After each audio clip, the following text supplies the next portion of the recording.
Hey, it's Matthew Cudmore, and welcome to Story by the Stone. Today we're joined by Miriam Friedman, project lead at Accenture for the Every Name Counts digital memorial. This world-class project, in partnership with the Arolsen Archives, has engaged tens of thousands of volunteers and artificial intelligence to index the world's largest collection of data on the victims of Nazi persecution. Join us as we discuss how this landmark project turns historical records into searchable acts of remembrance, and why making these individual stories available to a global audience is a modern responsibility. Miriam, it was such a pleasure to have you share more about this important project on the show, and to our listeners, thanks for tuning in.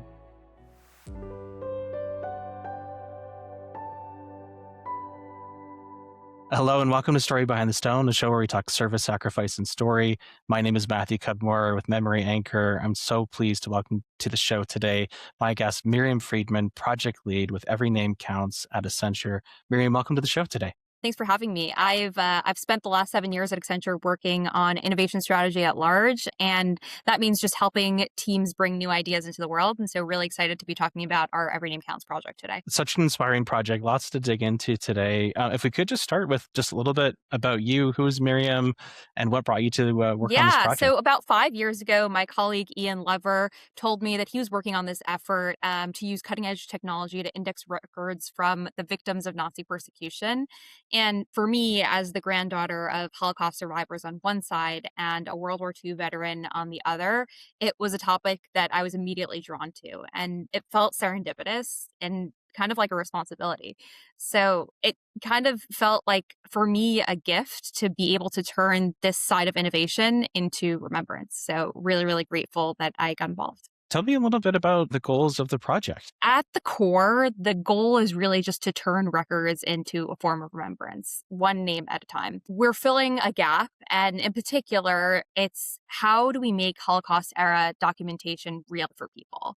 So the documents exist, but a lot of it is hard to search, hard to access, and most importantly, still feels like history happened to millions of people and not a single person, not a single name. What we do at Every Name Counts is help make some of those original documents searchable. This means that for everyday people who might not have a prior connection to the topic, they get to sit and spend time with a life, a record, a name, and become part of preserving that. It's a huge project.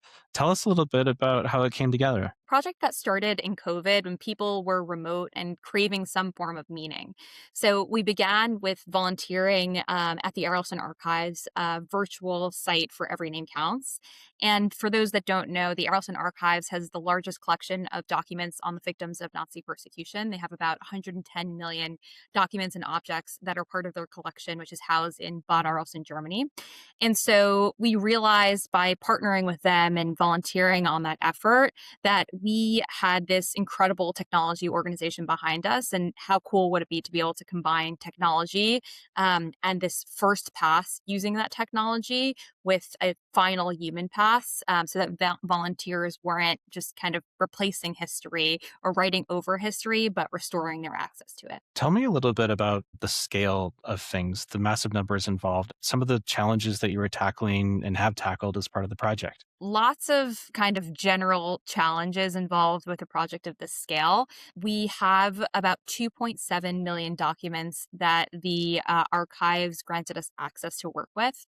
And we were able to take those in and try to kind of organize them so that we can tell which documents were similar, so that we can apply this layer of technology over it, right? Optical character recognition, AI. And so in that process, we were able to validate a big subset of those. About more than half of those documents were able to be processed and automatically validated. For the documents that the AI wasn't sure that it got right, we worked with historians at Arolsen to understand what those confidence thresholds look like. How confident would the AI have to be able to automatically validate versus pass it to a volunteer for an additional layer of validation? We were able to narrow that number down to about half. And so now we leverage this incredible community of volunteers to be able to work on that smaller subset of documents and create that additional layer of validation. How many years, how many person hours do you think this has saved across all that work? 50%. That's incredible. We haven't done the math to say how many hours it necessarily takes because each person spends a different amount of time on the documents.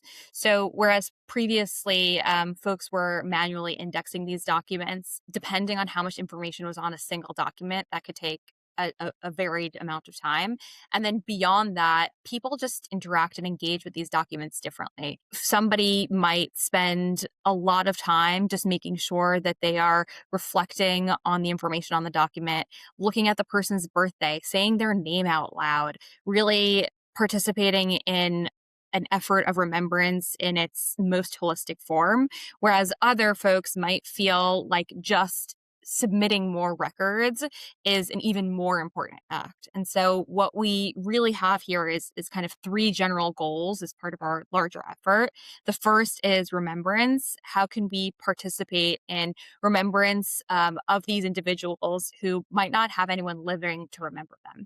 And so just kind of looking at each of these documents is really valuable. The second is learning. So no matter what folks come into this effort with, whether they have family members who were affected or whether they never learned about the topic formally, we hope that they can learn something meaningful by looking at these original documents. And the third is the reflection. So how can we become more empathetic people and more reflective at large by participating in this really selfless volunteering effort? What is the project doing with digital that wasn't possible before? It's a really interesting question because folks right now who are looking at a memorial are required to physically go to the memorial for the most part. And so that means that you need to have a Holocaust museum or a Holocaust exhibit that's close to you, right? The average person's not going to travel 1,000 miles to go visit a memorial site.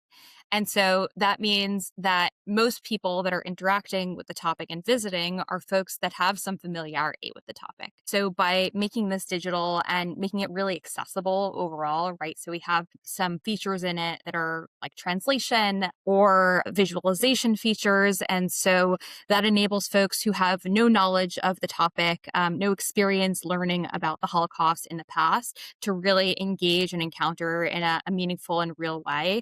And so what that's looked like in the past is that, for example, our largest event has been a single event that had over 1,000 folks in the Philippines.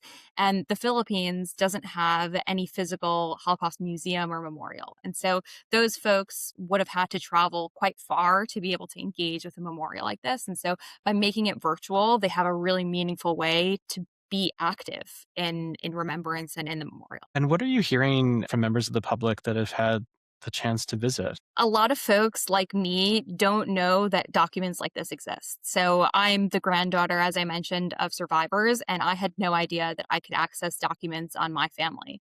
And so the folks that have family members that were affected are just learning simply that they can find documents like this on their family members.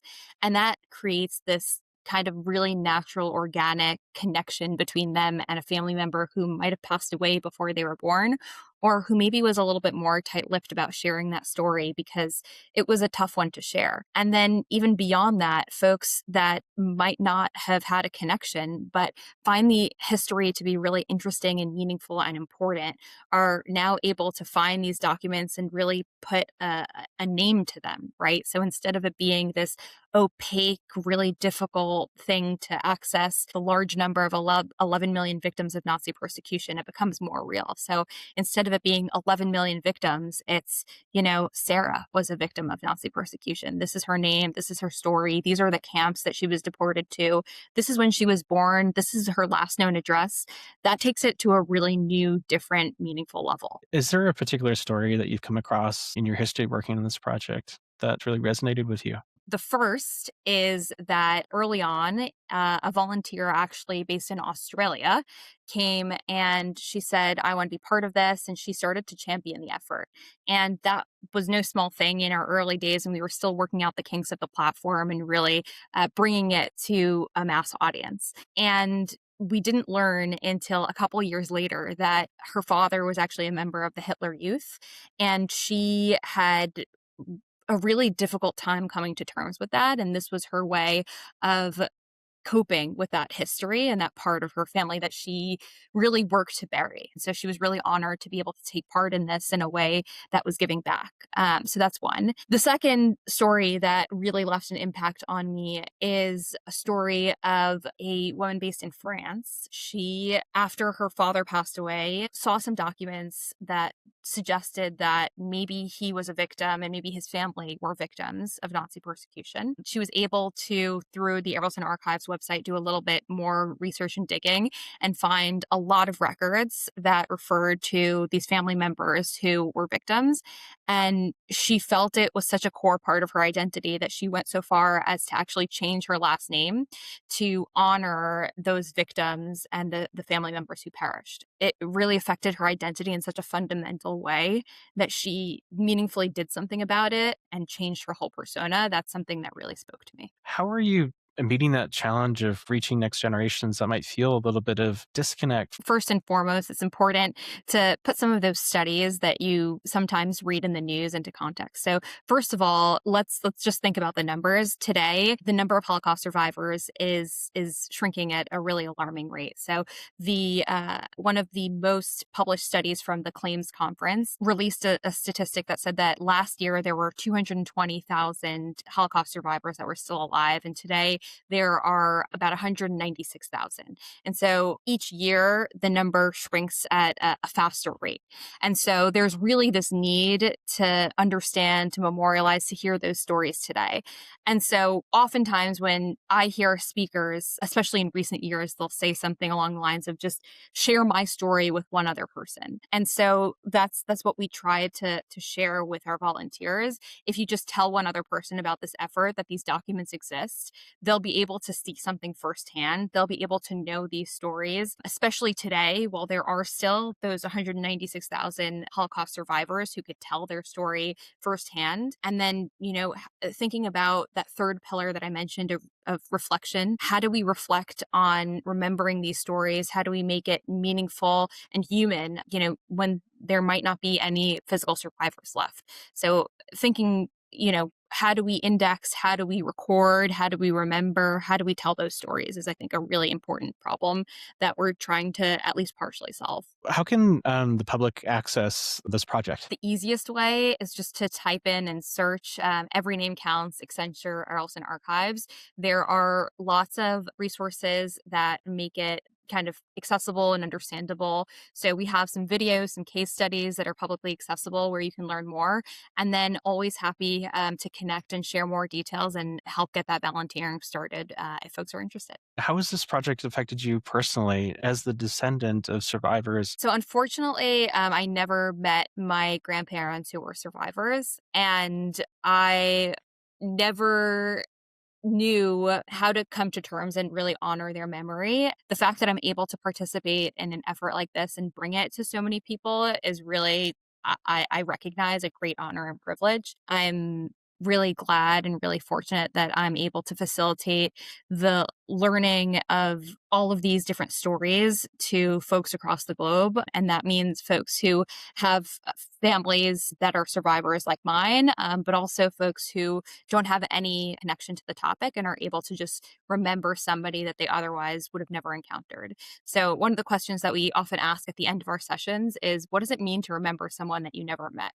How do you do that? Why do you do that? And I think that just the process of thinking about that question allows us to be more reflective individuals, more empathetic, more humble. And I think it's just a really important and humanizing process to take part in. What does the future hold for the project? And are there any plans for expansion or any new applications of technology? The kind of number one thing for us is really just how do we humanize this and how do we enable learning in the most robust way. So right now we have a number of really critical features on the platform that enable folks to learn about an individual story. So part of it is the translation that's available on these cards so folks can understand the person's story in English even if they're non-German speakers. Another part is a map feature that allows you to visualize what the path of persecution was. if there are different locations listed. Some of the things that we're working on now are just creating some more connective tissue. So what might it look like if you were able to see a story that was recorded of somebody else who was in the same camp? How can you start to understand that story in, again, a more robust way? So really kind of trying to tie those pieces together so that the remembrance can be even deeper than just looking at a single document. So the public, how do they stay up to date on new developments with the project? Continue to be aware of the information on the Arolsen Archives website and to continue searching for Every Name Counts, Accenture, Arolsen Archives.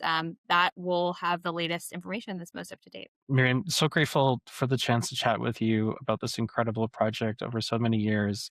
So many lives affected, and it's so special. I just wanted to close with a quote from the Ethics of Our Fathers, Perke Avot. And so that one is, you're not obligated to complete the work, but you're not free to walk away from it. And I feel like this really speaks to the work that we're doing on the project. It's bigger than one person, and that's why doing it is so important. Each of us can take one small piece, a document, a name, just an act of attention, and doing that, we're able to bring someone's memory back into the world in a way that's not a statistic and really makes this person back into a human being. So thanks for having me. Miriam Friedman, project lead with Every Name Counts with Accenture.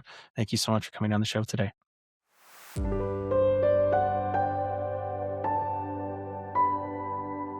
Thanks so much for tuning in. Story Behind the Stone is available on Apple Podcasts, on Spotify, and on the Reach Across America radio network, on iHeartRadio, Audacity, and TuneIn. Just search for Wreath. Thank you for tuning in.